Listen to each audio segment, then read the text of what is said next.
All right, it's question and answer time. And during the break, of course, we talk about a lot of sometimes carrying over and such. And Brian, we mentioned you mentioned the shifting on the column.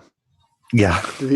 How many of you out there in the chat room, just how many of you experienced this type Three on of the tree. three on the tree? Yep. How many of you experienced it? Before we get into the Q&A, I just wanted to throw that out there because I had the conversation with my children the other day and they were looking at me like I was from some strange planet, which I'm kind of used to that. There are people my age who aren't familiar with Three on the Tree. I mean, that was a 60s thing. So it goes back. For the most part, it was a 1960s thing. Yeah, that was something. Yeah, I had an old 1971 Ford van, and we had that particular van. It went to a body shop in about 1985, and he took all the metal off, redid everything.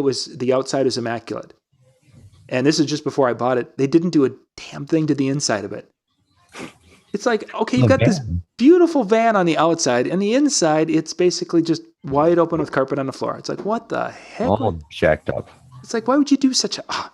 So anyway, just wanted to throw that out there. If you guys have never heard of Three in a Tree, it was a thing back in the day, and you don't find them too much anymore. So, well, my dad still got a 1960 F100 with Three on the Tree. So, very, very cool. Okay, let's jump into tonight's question. If you guys have got some questions and such, please put those into the chat on YouTube. If you're watching us on Facebook, thank you for watching there. We aren't following the chat on Facebook tonight because it's much easier for us to... Or any night, yeah. You guys can see us, but just pop over to the YouTube. The link's in the description of the Facebook video, and you can grab that. Show number 2 is what we're at. So let's see. A gentleman was asking about, and I don't know, Brian, if you've ever played with this, about doing... a live camera at your event, or have you ever talked to anyone who's doing live camera at their event? Well, yeah, I think I did it a time or two at a club just to try it. But I think what they're talking about is trying to do like a broadcast of the event so people who couldn't be there could see it, or maybe military service. Well, let's do it 2 ways, and let's talk about it that way, okay. And then let's talk about the idea of just having a live camera on the dance floor. So for those who are wanting to have that live thing, mm-hmm. What are some thoughts with that? Like doing a Facebook Live type of thing. Oh, well, I don't know. I mean, I guess I'm over it. I've tried it. It can be done. I don't know how many people are really tuning in. This isn't really something unique. A lot of people do it. If you're really bringing it, great. If you're not really bringing it, so what? I always thought it was interesting. An interesting concept, and this has nothing to do with streaming. I always thought it was fun just to have a camera on the dance floor so they could see themselves dancing on a screen somewhere. Mm-hmm. People like that. It's the dumbest thing in the world, but they like it. Yep. I don't know why, but I mean, I was doing that in the 90s with like tube television sets I'd hang from my truss on hangers I'd buy at Best Buy or Walmart or whatever.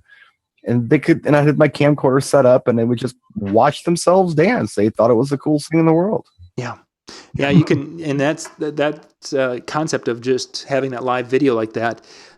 You can buy switchers, and the key thing with a video switcher, like our camcorders, I don't have any of them here, but they're all HDMI output, so I can run that HDMI out. I can run HDMI from my laptop. And then you can go into a switcher, and then you can go to the camcorder. The problem is that when you switch to go from the laptop to the camcorder's fine. It doesn't change. But the laptop, if you've done something like this, would it all of a sudden say, "Oh, the monitor is not connected anymore," and then it'll reset itself. And then when you flip back, it'll say, "Oh, there's something connected again," and it'll reset itself to a dual display. So you have to invest, and I don't remember the little device. I've actually got one on the other side, but there's this little device that will basically spoof a consistent video monitor connection. Sure. There's not a splitter or something. It's a special type of thing, and I'll have to dig into that and see what it was. But it is possible. Or the best way to do it, if you want to have a live camera, is, and the way we've done it is we had a live camera and we had one screen dedicated just to the live camera on the floor, and the other screen was dedicated to music videos at the high school. That way, the camera could be there, and they could, it would kind of pan back and forth and could zoom in a little bit, and had an operator there. This is for a prom that we did it, and they loved it. And because of it being a high definition camcorder with the HDMI out, it looked fabulous compared to, you know, a webcam or something like that. Right. Jumping back to the Facebook Live thing. Some people mentioned they're over it. You mentioned that you're kind of over that thing, and everyone's doing it. That is going to be a huge problem. So if you are interested in doing some live streaming of your events, I would highly recommend, if you're a DJ and TV insider, we just put up a little tutorial on how to use some free software to do such things as that. But you need to be doing it with better quality gear than this. Yes, these do a nice job, but the problem is have you ever listened to an event that's been live streamed with this when they're playing loud music? If not, go listen to some of our walkarounds. Distorted, they're horrible. So you have to have a system set up where you can pull the audio off the board or have better quality microphones where it's not distorted, so people are going to be getting something of better quality than what one of these can do. So, you know, the applications are interesting. They are. It's what you do with the applications that sometimes, unfortunately, aren't. And I've tried to watch some of these live streams that our friends have put up, and I don't mean to hate, but I can't do it. I don't get anything out of it. I'm not learning anything. I'm not entertained. I'm watching someone work. Yeah. You know? And you know, from my perspective, you're watching someone work and the phone is set here, so it's just catching like the controller. Okay, that's not very exciting. No. Or the one that I was watching, it was like catching him from like nose up. And I would guess that he didn't turn it around, so you know he could be looking and seeing what he's what's going on. So it's like, oh, that's really exciting to see the eyes. Maybe I just don't have the attention span for it. Yeah. I don't know. I don't know. It doesn't turn me on. I haven't seen anybody, and I'm so maybe jaded about it that I won't even try to watch anybody's live feed. Yeah. I just assume it's going to be boring. But maybe that's not always the case. Maybe I'm way off base on that. I think there is some folks who like to watch, like to see different things as with a live mix. Mm-hmm. But I think the audio is such a huge piece because people want to hear a decent audio. And when you can't get that, that's probably been my biggest frustration. When there's been a couple of them, it's like, ooh, you know, we went back and like we talked about a couple of weeks, the Carl Cox. That came to mind. That was such a fabulous live stream. It was cameras changing, different things here and there. And even though I swear in some of I watched probably for 15 minutes, and I swear that he did virtually nothing with any of the controllers besides, you know, did his thing here. He was all pre-mixed. Fatboy Slim used to do this live from Brighton Beach thing. He wasn't streaming it, but it was almost like a concert film. Love it. If you can YouTube these. They did a couple of them. They're really, really good. That's cool, but yeah, just some dude showing some dancers, or I don't know. Because you can doesn't mean you should. I mean, have a plan when you do this stuff. Make it really cool. Make it something more than just a live feed. Yeah. I don't know. It's the application and the possibilities are cool, but the actual execution isn't always interesting. If you guys get a chance at NAMM, 2 years ago, I think it was 2 years ago, I think I did a video from out in the street where the band was playing, and they were using GoPros for the live streaming. And it was GoPros, and they had Marshall wireless video transmitters and receivers. So you had virtually no latency with the videos and such, and they were able to switch cameras and do these different things. If you're going to do it and you want to do it right, you can use GoPros and do this stuff. I mean, you're talking buco bucks with doing that. Also, MXL has, for the last 2 years at NAMM, has been kind of touting some technology of a video switcher that is a latency-free. They keep talking about it, and he's like, oh, hey, check out this new thing. It's like, dude, I did the video on that last year. Is it out yet? No, but boy, look at this new thing. Yeah. So that like concept, DJ8 all over again. Yeah, the concepts are out there. These companies are aware and want to produce something for them. It's just not there yet, or they haven't gotten there. And not in our, I would say, not in our DJ price ranges. Yeah. Okay, next question. Dance floor light effects that works well both outdoors and indoors.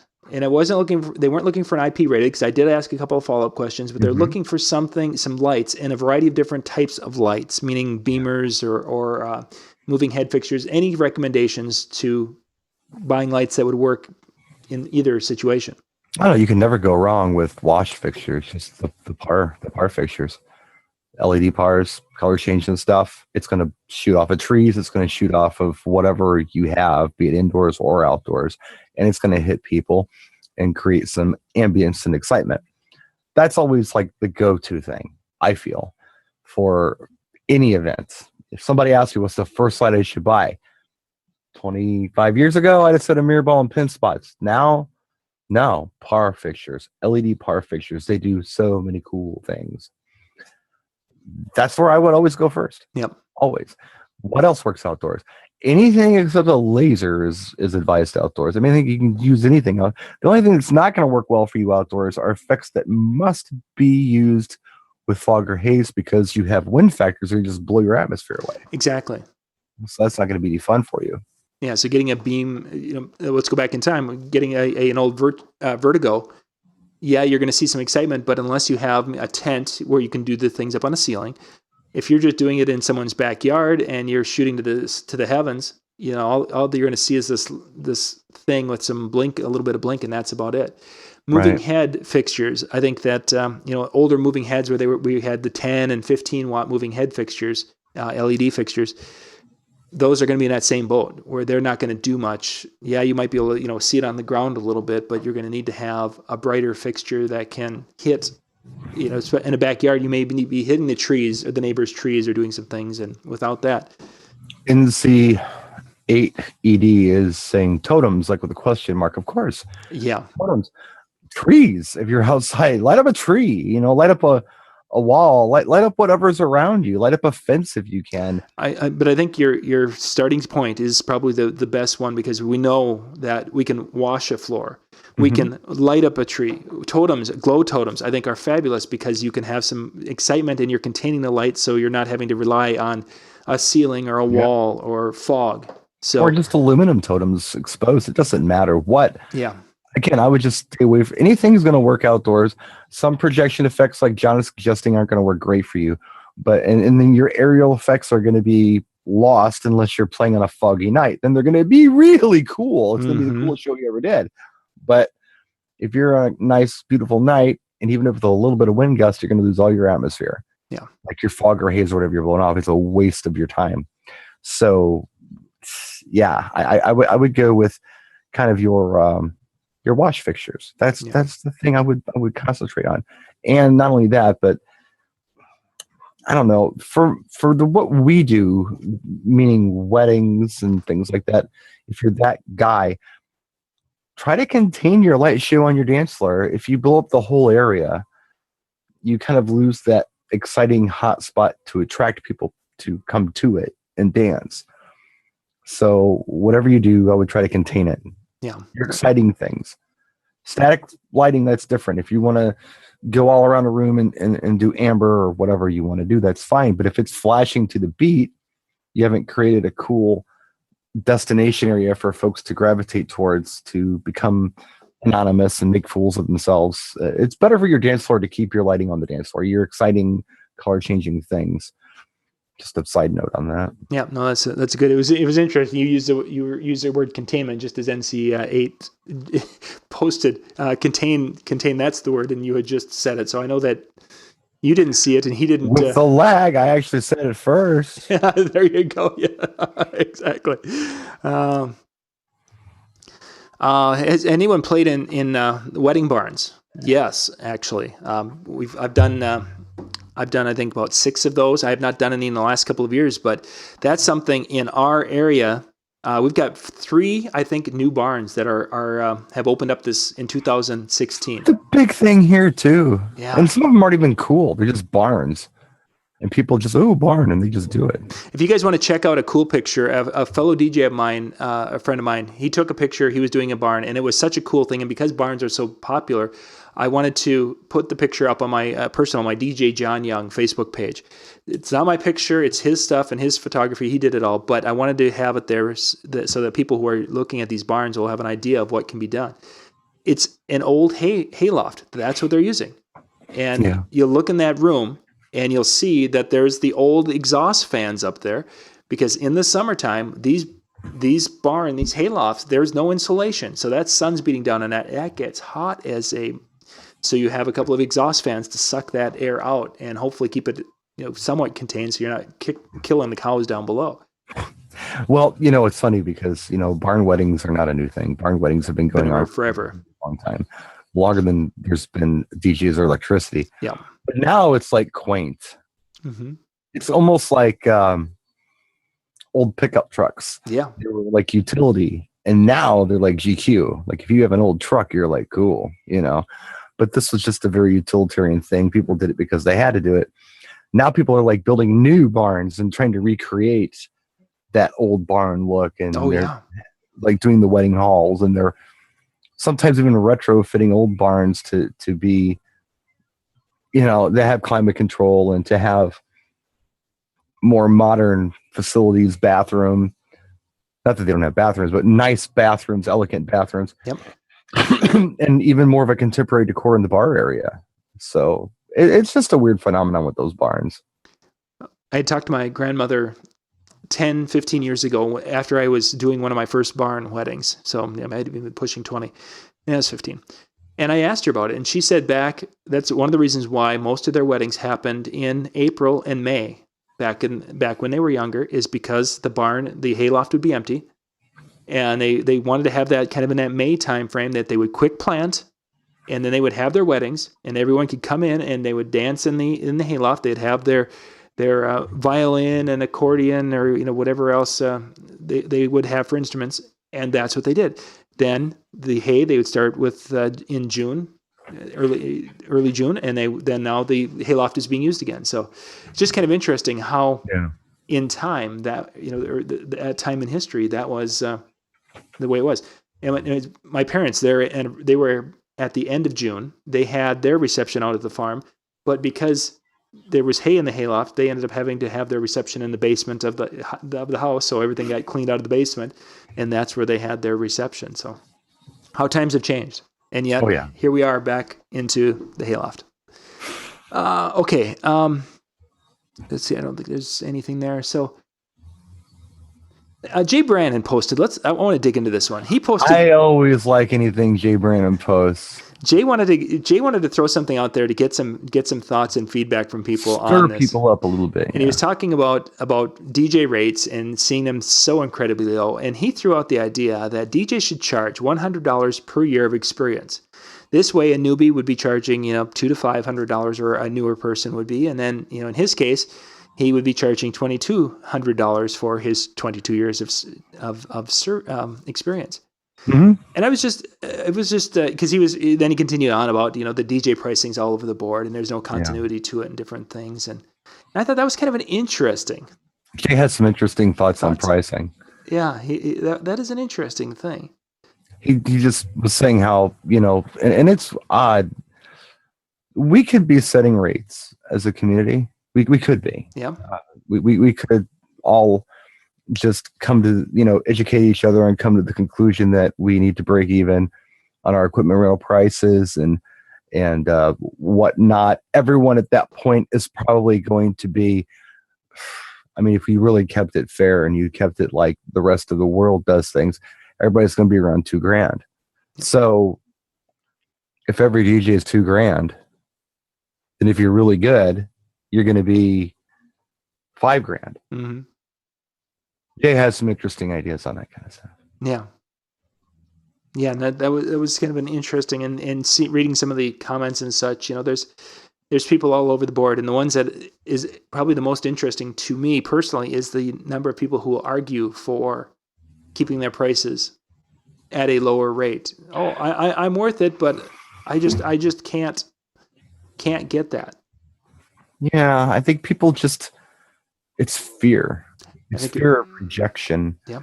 Someone's going to tell them no, and they don't want to be told no. But this business, I mean, my God, John, you think about who's in this business. I mean, you're probably one of the most normal people I know in this business. And I'm not suggesting you're abnormal, but right. To the average Joe, perhaps you're not. To me, you are the most normal person in the world. We have a very interesting collection of professionals in our business. Mm-hmm. And a lot of them may have some, I guess, issues with being accepted. Yeah. And if they're rejected, that's it. That's the end of the game for a lot of these folks, I think. So, And yet, I get it. even though, and I think you're hitting the nail right on the head with that rejection thing, because we all fear rejection to a point, but we're going to get it no matter what. Because we can't do every gig. We're not going to be a fit for every. So you've got that rejection part that's out there, and then you'll have. So it's like, okay, so I'm going to get rejection anyway. So why don't I ask for the moon? And I can always. I don't know. And there's I understand what you're saying. I mean, you can always come down from that. Yeah. But how far are you willing to come down? But that's just. I was saying last week on the show, I know you were watching, that there are DJs out there who charge next to nothing. Yep. And we were talking about some of the Mexican DJs in the barrio, if you will, like deep into the Mexican communities, charging next to nothing to go out and do these things. Although I disagree with what they're doing on a business level, I admire their enthusiasm and their passion. So I'm all over the board on it, I guess. Yeah, Jay. So anyway, if you guys, you can go out to go and see more of that thread. I think it's out on the DJs helping, DJs plural helping. I saw that and I thought we need to talk about that. The next part, Brian, this is something from my Friday and Saturday. I did this past week. I had 2 homecomings, and I got to give a shout out to Lori. If it wouldn't have been for her kicking butt with, first off, she had to drive me there because I especially at the twilight and different things, I can't safely drive after the surgery yet. Then, because of having a surgery last Monday, I can't lift a dang thing. So here I've got my big EV system, and Lori's not a big gal. No. And she's out there taking it out of my big 3/4 ton truck and hoiking things around. And here I'm carrying in my little computer bag. I'm sure that the first school, the advisor knew it. The second one, and they didn't know it until later. So I'm thinking they must have really thought a lot of me as I'm walking. Anyway, at these 2 homecomings, it was different than it had been in the past, obviously, with these schools. I played these schools numerous times. The best response I had was anything basically from one of 2 bands, either from the Chainsmokers or from 21 Pilots. None of these songs are fast, upbeat songs. They're all kind of that, what about 90 to 110 beat per minute kind of a thing, if that. They're not danceable songs, but yet these kids danced and they sang along and they screamed when the songs came on, no matter, they were just, and what I wanted to talk about, Brian, a little bit is, how do you think this is going to affect, maybe not so much our wedding dance floor for next year, but if this is going to be a trend and it's going to be something that in 5 years we're going to be seeing this as part of our dance floors at weddings? No, I don't think so. And I'll tell you why. Because I've seen this happen over and over and over and over again. I could go back when I was doing more school stuff. But even if I go back like 10 years, that's when I first started seeing the grinding thing. Yep. Remember grinding? I don't see grinding at weddings, I just don't see it. Very few of those songs carried over as well into adulthood. I'm looking at a lot of this stuff the same way I looked at like Fall Out Boy 10 years ago. It's very right now. It doesn't have a lot of staying power. It's kind of like R&B is like that a lot. And I'm not talking about the hot R&B songs that are the standards that everyone loves because they're timeless. I'm talking about the everyday average song on the top of the R&B chart. You never hear it again. The best way it was described to me was, if it's not new, it's through. And I think that's kind of what's going on with some of these bands you're talking about. Now, Chainsmokers do some interesting remixes that are pretty good. But when they're doing their own stuff, it's kind of like, it's hot. Oh, so it was huge. The kids are screaming, and all of a sudden the dance floor is full, and it's like, you'd swear we just, we found the greatest song in the whole wide world, and it's familiar. Yeah. It's just familiar. Is it great? No, but it's familiar and it's theirs. Yeah. They own that, and they know they own that. That's for them. It's very much the kiddie pool, John. I mean, this is the kiddie pool. This is not going to translate into adulthood. I don't believe it will. Yeah. I don't believe it will. Not this. Some things will, but not this. Because it's very right now. Yeah, very much so. Very much so. That's just my thoughts on it initially. And that was what I was thinking too. Is you mentioned going back 10 years ago, and the first thing that came to my mind is a lot of the music that you loved so much in that early 2000s time frame, and how some of these alternative bands and such, and how they were there and they were gone. And yeah, once in a while somebody asks for them, but you know who asks for them?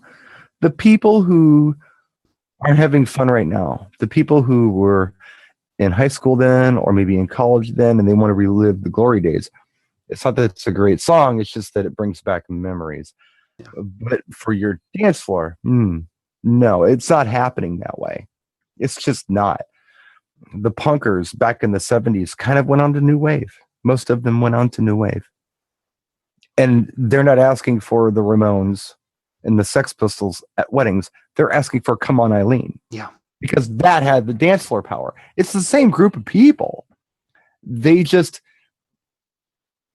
eventually ended up somewhere else on their journey that was more of a standard that you can hang on to for what we do. And that's what they identify with, not the Sex Pistols. Reggie makes a good point that these songs and these bands are probably things that when we get back to in 20 years, when we're doing our the best of 2016 and what you should play for the class of 2016. Oh, I remember that one. Yeah, I remember that. Yeah, kids used to get up and scream with that one. I'll be honest with you, man. And not that I lie to people, but I don't tell people everything. Some things I keep to myself. New music, top 40 music that they're playing on mainstream radio is so unimportant to me. I don't even know what's going on unless I have to do an event where I know I got to play it. Mm-hmm. If I'm doing a wedding reception, I need to know what the hot songs were for the last several years. In a small grouping of them, I don't need to know all of them because I don't. I need to know the hot tunes. Yeah. I need to know anything beyond that. And I don't need to know what's charting today because no one at my party cares. Yep. They don't. You can count on one hand, or I can count on one hand the top 40 tunes that people are going to ask for from this year alone into next year. I can count on one hand. It's going to be like 5 tunes they're going to gravitate towards. If that, it's going to be something by Justin Timberlake. It's going to be something by Beyonce, although they won't dance to it, but they'll ask for it. It's going to be, maybe a Meghan Trainor song or something. It's not going to be this whole collection of tracks they're going to carry over. It just doesn't work that way for whatever reason. I don't know. But yeah, like I said, I was legit. I was sitting around saying, are they going to be grinding on each other at wedding receptions in 10 years? These people are going to be getting married. Is this going to happen? And it didn't happen. Why? Because it's a juvenile thing. This isn't something you carry into adulthood. You do other things. It's the most risky thing that an isolated teenager can think of doing to piss people off. And that's what they did. They do it. But once they get out there and they start kind of seeing what's going on, other things, okay, maybe that was over the top. Oh, that was embarrassing. And they do other things. So no, I don't believe this is going to carry over. It's right now, and then it's over. Let's jump to our last before we talk about our song for tonight that we're going to go with. The last one, a young man had messaged, and he was asking, he has a school that wants to hire him. He's been doing some bedroom DJ. He wants to go into the mobile world. His school is interested in hiring him. They get about 600 kids to their dances. Yeah. He's got to rent. He doesn't have any idea of what he's going to rent. So, and guys, if you're out in the chat and such, what he's looking for is some baseline suggestions for a minimum of what he should have and then a preferred amount of gear that he should have. So he can kind of figure out a minimum that this is what it would take for 600 kids for a winter snow festival, winter formal dance is what he's talking about. Money's an object. I mean, that's the problem. Yeah. Because renting this stuff is going to be really expensive. I've talked about this before. When you rent from rental houses, typically you're renting at, like 15 to 20% of the retail price of the equipment is what it's costing. Yeah. 10 if you're lucky, 10 to 20% of the retail cost. Yes, Howie, it is in a gym. It's going to be in a very large gymnasium. He was talking about a gymnasium that I believe he mentioned like 4 basketball courts type of gymnasium. Put that like, okay. So rental costs. Yeah. That's tough. That's really tough. I know that, I know EV has some systems that can handle it. I know the ETX systems can probably more than handle that. Not sure what they're going for rental though. Exactly. I don't even know if you can. Well, someone's going to have them to rent, you know, but most of the time rental houses are, I don't know. You can do concert PAs and you can do small stuff. There's not a lot of mid-grade stuff, but yeah, I don't know. I at that point, your best bet is just to go into your local rental house and find out what they have available. Tell them what you want to do, see what they're recommending. Yeah. That's what I would do. Cause I don't know what they carry. I mean, what comes up, that EV ETX stuff is beautiful. I'm thinking of the right line, right? Yep. ETX. Yep. Weapons grade stuff that Ben Stiller is pushing. Yep, that. I've used it at big events. Oh my gosh, I want it. I want some of that stuff because that's handy. And price point wise, beautiful for what it can do. Yeah. Will I use it all the time? No. Can I use it at a 200-person wedding? No. I'll blow them through the walls, man. It's too much. Oh, for sure. But if I'm doing high schools and proms and homecomings and crap, oh, that's beautiful stuff. Matt, Matt mentioned something about a JBL system. What is that system comprised of, speaker-wise? I want to make sure we're talking on specific things here. Yeah, I mean, I always tell people Chevrolet made a Corvette. They also made a Chevette. They were different cars. So, yeah, JBL's Harman. I'm sure they make something. They make concert stuff. I mean, exactly. JBL's top of the line. This past weekend, then one of the 2 proms or homecoming, I tried something I've talked about in some of the videos because it's kind of common knowledge that a 15-inch top over an 18-inch sub, even though they're the matching line, is that the tops are more efficient and they're going to kind of run away from the sub. That happens with a lot of, you talk to the EV guys and they're like, yep, that's what happens. It's just that the tops are more efficient. So this past weekend, what I did is one of the shows I did with one sub, one sub, one top. So 2 subs, but one on each side. The second one I did dual 18s under that 15-inch top. And of course I was able to get Lori's feedback because you got to hear both of those also. The difference of that dual 18 was huge. Yeah. Would I take that? Now that was with the EKX. Even with ETX, would I take a single top over a dual 18 sub? 2 pairs. I don't think they could handle 600 people. Well, let me ask you this, John. Do you run your EQs flat? Yes. Okay, I don't. I bring and it's the thing I talked about it last week, and this is a personal preference thing. This isn't a rule. This is just some dumb thing I do that I like. But I showed my friend Art, who was on the show last week, and he loves it too. I cut my mid. Yeah, I heard that last week. 9 o'clock. And that kind of brings that top back enough to balance everything out. And it takes away the harshness of the horns and things at higher volumes. You can have those sounds that you want loud to be loud, and the sounds that you don't want to be so loud can be a little quieter. So to compensate for what you're talking about, I cut the mid, and that helps a lot. Mm-hmm. This doesn't run away as fast. So, we're talking about crisp highs, mids, but not overpowering mids and mid bass in my system, opposed to just screaming mids where you got to try to keep up with something bigger. Yeah. Which is what you're doing. So, but if you cut the mid back, it chills it out a little bit and it makes you can go a little louder and you can crank up a little more. You can run 0 dB all day without hurting anybody or making anybody's ears bleed. And it balances things out a little nicer. I just found it works well. Yeah. It's a personal thing. Yeah, that was when you said that last week. It's like, I got to try that. Do and let me know. You don't have to do it publicly, but let me know because even if you do it for 15 minutes at a gig, take that mid and cut it back to about 9 o'clock on the dial on your lines. Just try it. And you know what works really well is on like what really got me doing it in the first place at gigs. Because we always just run flat. I never did on my personal stuff, but I did as a mobile. when I have to drop tunes like Aretha Franklin's Respect, Mm-hmm. that is a terrible recording. Horrible. If you cut that mid back, even to 8 o'clock, cleans the song up quite a bit. Quite a bit. You can go louder, you can get more highs, but the mids aren't making your ears bleed. And you catch a little bit of bass out of that. Yeah, because there's not much bass in that particular. No, but there is some, but you're not going to hear any of it if your mids are screaming at everybody. So cut the mid way down, as far down as you can, without making it sound like you're filtering mid out.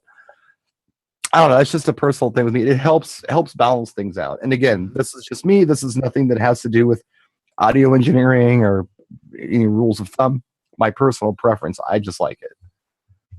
So just throw it out there. Yeah, that's again. After you mentioned that, it's like I got to give that a try. And then of course I completely forgot what last weekend's. I was so excited. Try it at home. I mean, it's like, wow, this is different. I do it on my I've got like, this is, the desk that you guys see in the videos with the turntables in it. I'm sitting at it right now. And I've got these Pioneer studio monitors. I look at my board. Yeah, man. It's like every one of them, like high, mid, low. And every one of my line faders is exactly the same. I didn't even know that it was that way till I looked down. But yeah, I always do 9 o'clock on my mids. It helps. You can do it at home. It cleans it right up. Yeah, that would be the Smile on EQ, as close to it as we can get with a three channel. And I'm not deaf. That's something else I wanted to point out to everybody. I have very good hearing. I've been doing this for a very long time, and a lot of that is, like, I believe, is chilling those mids out. Mm-hmm. It's helped me and my audience. The Hubcap dude mentioned that there's an app out there, EPD, to help find equipment and such for rental. It just to kind of wrap that part up. My thought is, and I know I think Matt or someone Matt talked about his PRX. For a minimum, I would think is a system's got to be at least four 18-inch subs, and ideally 4 tops. 2 tops could probably do it if they were really good, but I've got a friend of mine who does dances that have 600 kids, and he's running between 6 and 8 subs per side, and he runs the larger like the ETX, the 35s, which is a three-way cabinet. It's very tall. So he'll have six subs stacked, and then he'll have the 3 tops up on each side. So he's got 6 tops and 12 subs. We did one last year. 1,000 kids in a field house that was bigger than the gym. Oh yeah, those are huge.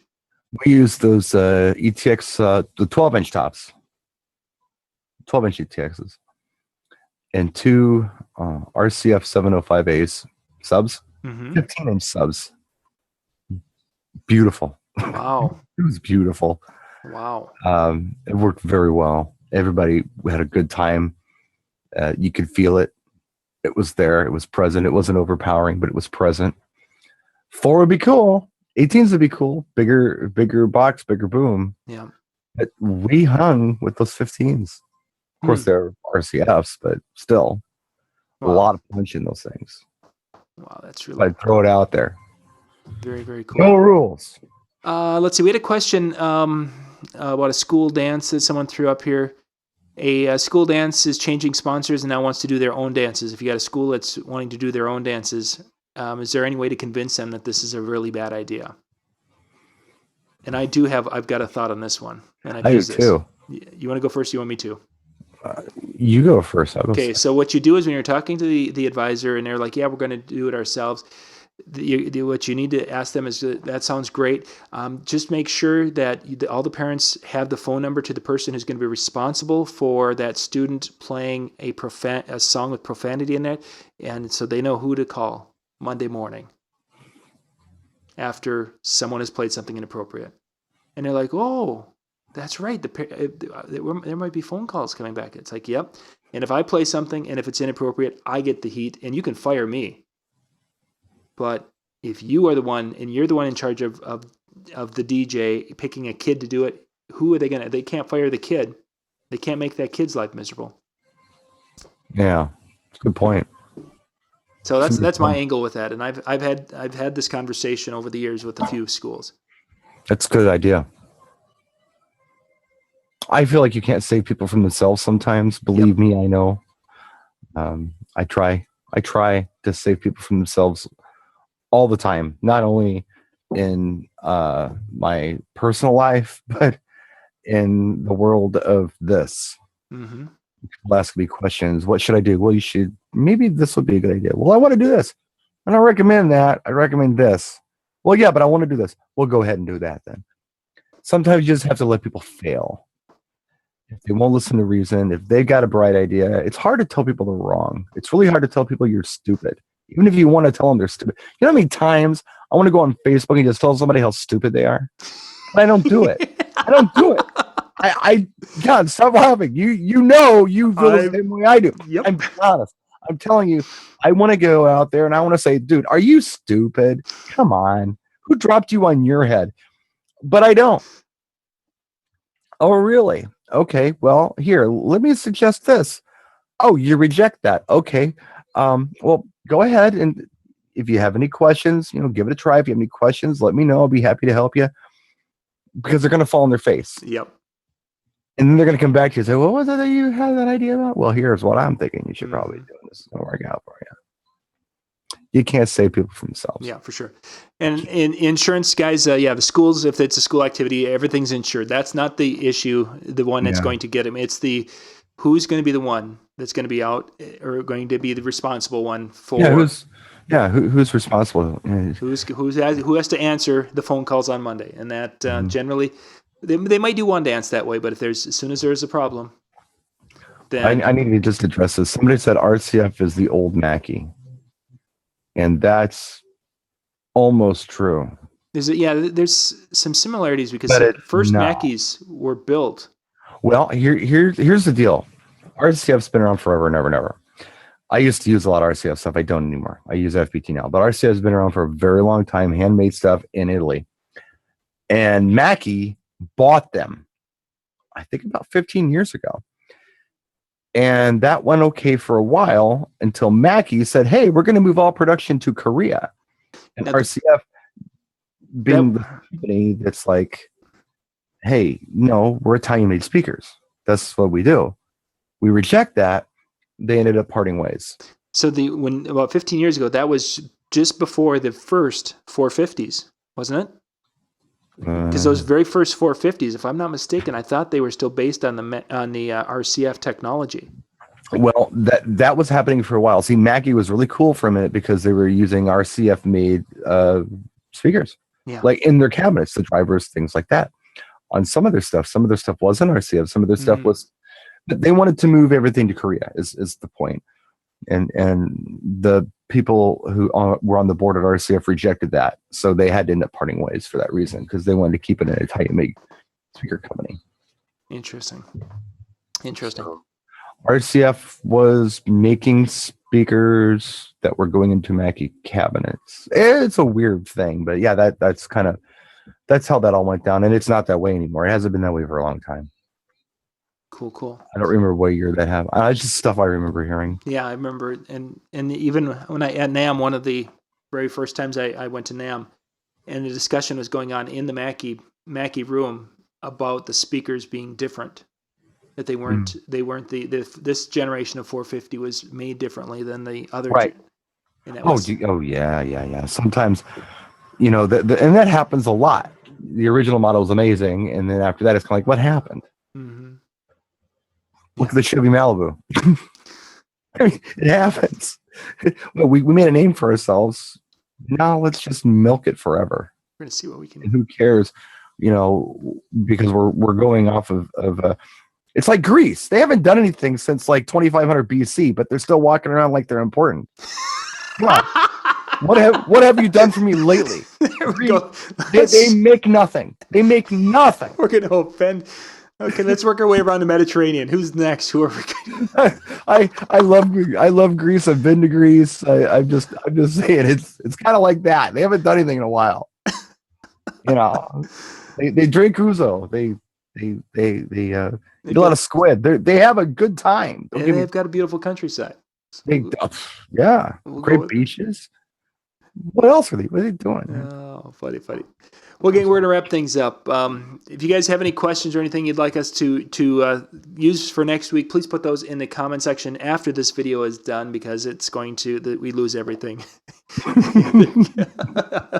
Everything will be gone and such. We can catch those for next week. Otherwise, you can message them to me out on Facebook. You can go to find me John Young out there or wherever.